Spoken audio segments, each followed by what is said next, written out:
Hello and welcome to another episode of Lead with Less. Welcome to 2025. What a year it's already looking to be. And this episode is going to be all about the important leadership trends and skills for 2025. I thought that this would be a really good episode to kick us off with alongside last week's episode around the 5 habits of successful leaders, because if we can get an understanding of what some of the key trends are for the year, we can know where we need to develop, where we need to focus, and how we can really set ourselves up to be successful leaders. Whether you are a business owner, a manager of people, or an individual looking to step up into leadership, this episode is going to be really helpful and insightful for you. And before I jump into the episode, I want to let you know that VIP Leaders, my leadership development program, is currently open for enrollment. We are kicking off mid-February. So if you want a 3-month program that's going to give you the exact skills that you need to develop as a leader so that you can be a legendary leader that people actually want to follow, then this program is going to be for you. Head down into the show notes to find out more, and I'll talk more about it towards the end of the episode as well. But let's kick in. Let's talk about the important trends and skills needed for leadership in 2025. Now, I'm going to share the top 4 that I have come across myself, that I've researched and looked into, that I know will be really helpful for you to know more about so that you can stay ahead of the game and you can really set yourself up for success. The first skill and trend that's going to be really important in 2025 is leaders intentionally building diverse teams for innovation. We are getting to a place right now where we need to really focus on how do we leverage diversity. And I'm not talking about the standard diversity and inclusion policies and work streams and initiatives in our organizations. As a leader, you directly, how are you creating diversity within your teams? And I'm talking about diversity further than cultural or ethnicity diversity. I'm talking about diversity in terms of strengths that we can use to fill gaps that people have. How do we have diversity of strengths? High-performing teams have a range of different strengths within their team. That's how they become high-performing, because they're not relying on the same strengths that everyone has, but they're looking at how they can leverage different strengths from different people, because that then also helps to close gaps that everyone has as well. I'm also talking about diversity of thinking and perspective. Do you have differences in the way that your people think, differences in the way that your people ideate, create, problem solve, critically think, all of those things? If you have a great diversity within your team where they do this and they think so differently to one another, you are going to create an environment where so much innovation happens. Because when we have diversity of thinking and perspective, it means that people see things differently. Everyone might be looking at the same problem, but you've got 5 to 10 completely different perspectives on how that problem can be worked through and can be solved. And this is going to be the number one thing that we need as we move into a very different future of work, a very different place of work that we're trying to navigate. I'm also talking about diverse experiences and age, and then also diverse cultures, right? So age is going to be a really key one here, because for the first time ever, we have 3 generations in the workforce that are quite different in the way that they show up and what they prioritize and the way they connect with work and the way that they connect with life. They are very different. And so being able to actually see this as a good thing about how we can leverage that diversity of age and experience means that the way that you can then approach problems, navigate issues, navigate creating new products and initiatives and things like that, is going to put you in such a great position. And so really thinking about how can I create spaces that has more diversity of strengths, more diversity of thinking and perspectives, more diversity of experience and age, so that we can actually leverage uncertainty and ambiguity and trying to predict the future, having so much more in our toolkit rather than same old, this is what we always do, this is what fits, this is what feels comfortable, which is actually going to keep us complacent and keep us stuck. The more uncomfortable we are in spaces like this, the more stretched we make ourselves in bringing diversity in, the more that we're actually going to benefit from it. And that's really what we want to be doing as leaders. If we want to be successful, if we want to play the long game, and if we want to be really innovative and competitive, that's what we really need to focus on. And so what action can you take to start doing this? First, I would recommend doing a really key deep dive analysis into what strengths you currently have on your team. What strengths do people have? And then equally, what gaps do people have?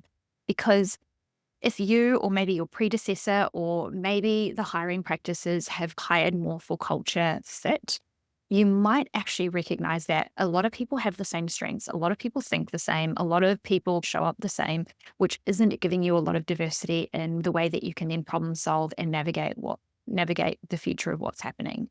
And getting a really clear understanding about what current strengths you have in your team and then what gaps you have gives you insight onto what you need to be looking for to diversify your team, to really encourage different skill sets to come in, different ways of thinking. Maybe you recognize that actually a lot of the people in my team are the same age. So how can I look at bringing in a diversity of age into my team? So maybe bringing in some people who have 20, 30 plus years experience, and then some people who have 1 to 2 years experience alongside those in your team who might have the average of, say, 10 to 15 years of experience. What you'll see is that those differences in life experience and work experience is going to bring such a different perspective to the way things are navigated and the way things are thought about in your work, which is going to make a huge difference to how you stay ahead and how you stay competitive. And once that's clear, you can then look at what you need to add. So bringing this into your hiring process, bringing this into your recruitment process. And something that I talk a lot about is focusing on culture adding versus culture fit. Often in recruitment processes, we're like, how can they fit into the team? How can they fit into the organizational culture? Yes, fit is important. And we need to look at what do we need to add to the culture of our team? What do we need to add to the skill set and the strengths and the experience of the team to make the team more effective, to make the team even more high performing? So how can we focus on adding rather than fitting? So that is what I would recommend around that first trend in that skill set, is really intentionally building diverse teams so that you can set yourself up for being able to be very innovative and to stay really competitively at the forefront. So the second important skill and trend, people and leaders who can connect the dots between performance and technology. Now, I think over the past few years, technology's come a long way, right? There's been a lot of technology that's become accessible that we can use that can really make our lives a lot easier, which is amazing, right? We want to be able to look at how we can leverage technology and how we can really utilize it in a really empowering and helpful way. And there is also the element of, is this actually going to benefit us or is this going to have a negative impact? And I believe that we're not doing enough of the consideration of the second element. We're focusing a lot on this can really benefit us. This can be really helpful. This can be really supportive. But then we don't look at, okay, but what impact can it actually have to what works really well about what we do really well as a team, or potentially what impact it can have that maybe we can't or where we haven't thought about before. So I talk about this in terms of unintended consequences. What are some of the unintended consequences that can come from leveraging technology maybe too quickly or too much? Some of the things that we might be able to look at is, instead of implementing technology on face value, looking at beyond just implementing this technology, what are we really hoping to achieve from it? But also what is likely to maybe not go wrong, but maybe what could actually hinder or drain some of the things that is working really well. If we implemented this new technology, could that actually create less connection with our team? Because now we're relying on communicating through this technology versus communicating as a team and collaborating together. Could this increase the blurred lines between work and home life? If we implement this technology, does this create an expectation that we need to work more, or we need to be more accessible, or we need to be more tuned in to what's going on, which can actually impact people's ability to shut off and take time off and do all of those things? Leaders who really succeed here will be the ones that can look further than just the immediate benefit that technology might be able to bring and can anticipate or appreciate the long-term impact. And I think we're in a time where technology is just getting pumped out so quickly, which isn't a bad thing, as I mentioned before. But we do need to be really mindful of what are we really hoping to achieve with the use of this technology? And could there potentially be an impact that isn't going to be in our benefit? So, some actions that you can take to really strengthen this muscle or to really build this skill for yourself is have open conversations with your team and the people around you. Have them form a key part of whether technology will actually be a benefit or whether it will be a hinder.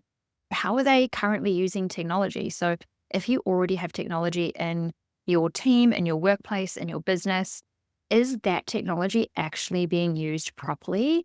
If not, can we actually leverage that to use that technology better rather than thinking something else? Or if that technology isn't being used and the reason is because it's actually not fit for purpose, it's actually not doing what we need it to do, then we can look at, okay, implementing a new technology can actually be really good for us because it will make a better impact. So those will be the things that I would recommend looking at doing to make sure that any technology that's implemented or taken away or considered is done from a really holistic perspective rather than just this is going to solve this immediate thing. Rather, is this actually going to be the best thing for us to do? That's the second one.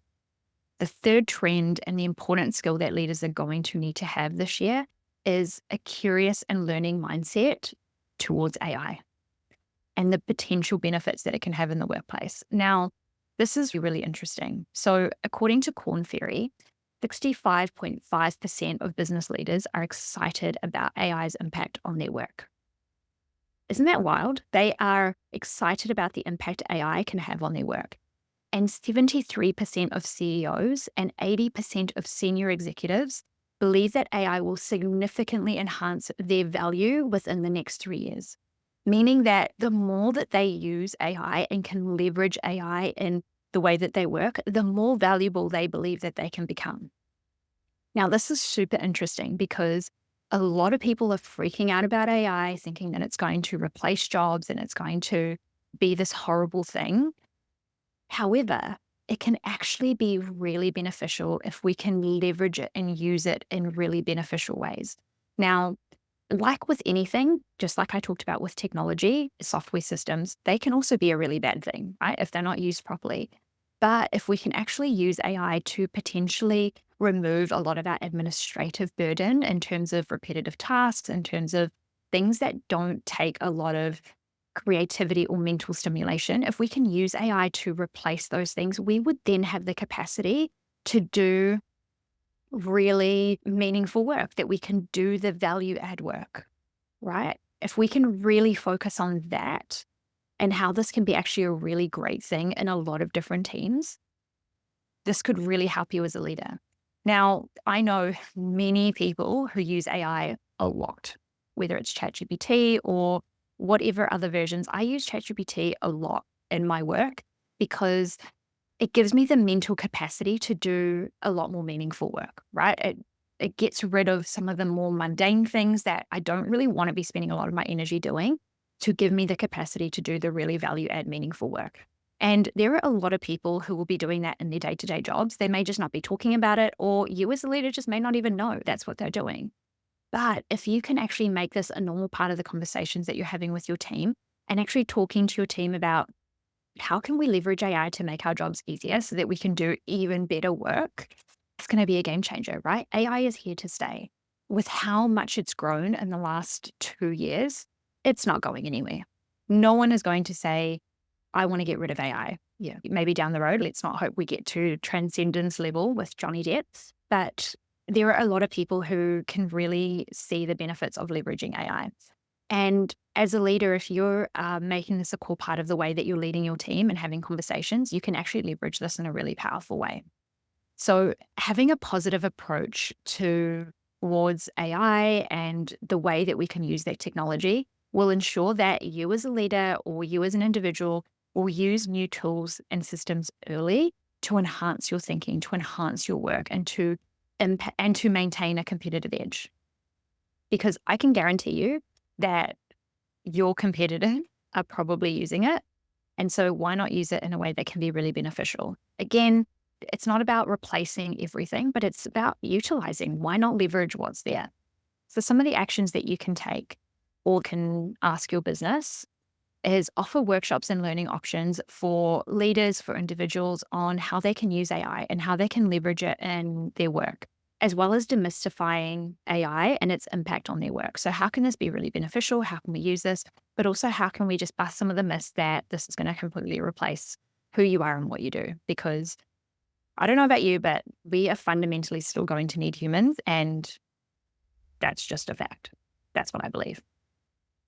And then another action that you can also take is looking at how AI can reduce really admin heavy tasks in your team. So whether that's in your own job or whether that's in the job of your team, so that you can then focus on meaningful work. So you could potentially do a audit on what are you actually spending all of your time on? How much of that is mundane, repetitive administrative tasks that potentially AI could do and could save you 5 to 10 hours a week. And there is a freebie that I created called the workload audit. So you can go down into the show notes and grab this to help you actually figure out what you're spending your time on so that this year can be really meaningful and impactful for you, so that you're working on the things that are actually going to make a difference. And the last one. So the last important leadership skill and trend for 2025 is going to be navigating multi-generational teams. Now, I talked a little bit about this in the first point around needing to build more diversity within teams. But then what comes after that, so bringing in diversity into the team, is then how do we navigate and actually manage multi-generational teams? So for the first time ever, we have the biggest generational difference in the workforce because of the different life experiences that each generation has experienced, right? We've never experienced a pandemic in this time. We've never experienced everything that we have, especially with Gen Z. This is the first time that we are in a time where technology is such a key part of how they live, how they work, how they learn. And so we need to be really mindful of what are those differences. And again, how can we see this as a positive thing that we can leverage? I'm hearing a lot of Gen Z bashing of they're lazy, they're entitled, they're soft. However, what they've had to navigate throughout their short life has been something that for older generations has never been to that extent. It's just a completely different experience.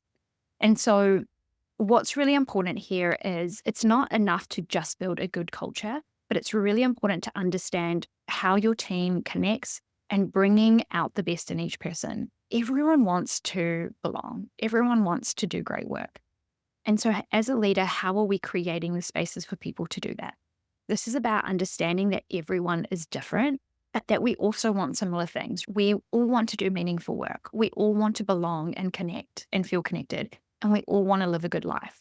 So as a leader, if you want to really be successful and really be at the forefront of how you lead your people, and you want people that trust and respect you and follow you, then you'll need to learn how to navigate those differences through a point of commonality.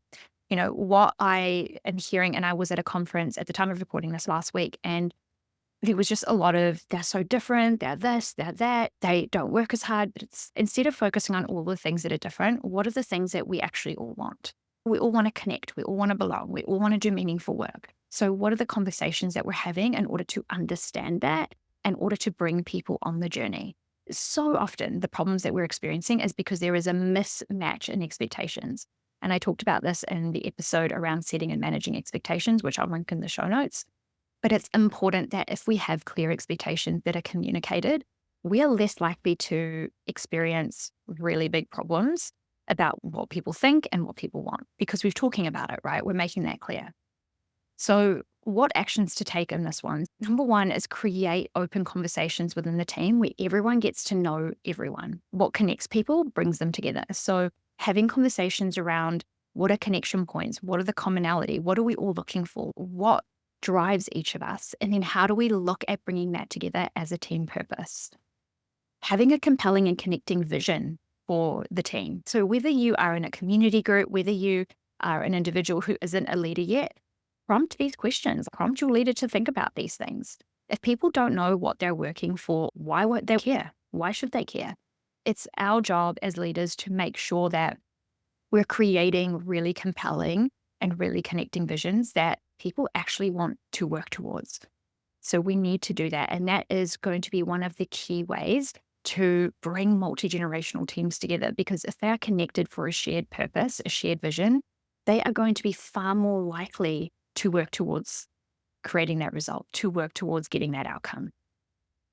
And then the third thing that I think could be really powerful, this doesn't matter if you've got a small team or a large team, but having different generations mentor or coach one another. So with a connection to a common goal or outcome. So putting really different ages, experiences, perspectives together so that they can work towards achieving a particular result or achieving a particular goal. Because what that's going to do, it's going to allow them to learn and appreciate each other and what they bring towards that outcome. The bigger the gaps are between people, it's often because they're not connecting with those people enough. The more that we connect, the more that we can understand, the more we can learn to appreciate, the more that we're going to find that commonality, to see the value that other people bring. And remember that if we just remove the generations, we're people at the core. So how can we connect to people? And that is about creating connection, finding those common connections. So those would be the things that I would recommend working on. Again, no matter where you're at in your leadership journey, these are all things that you can start to think about, that you can start to implement, that you can start to do so that you can build this capability within yourself. So those are the 4 leadership skills and trends that I think are really key to think about in 2025. And again, this might shift and change throughout the year, but I think this is a really good place to start. So I'll just reread them again. Intentionally build diverse teams for innovations. Make sure that this is what you're focused on. Diverse experiences, ages, perspectives, thinking, strengths. Make sure that diversity is at the core.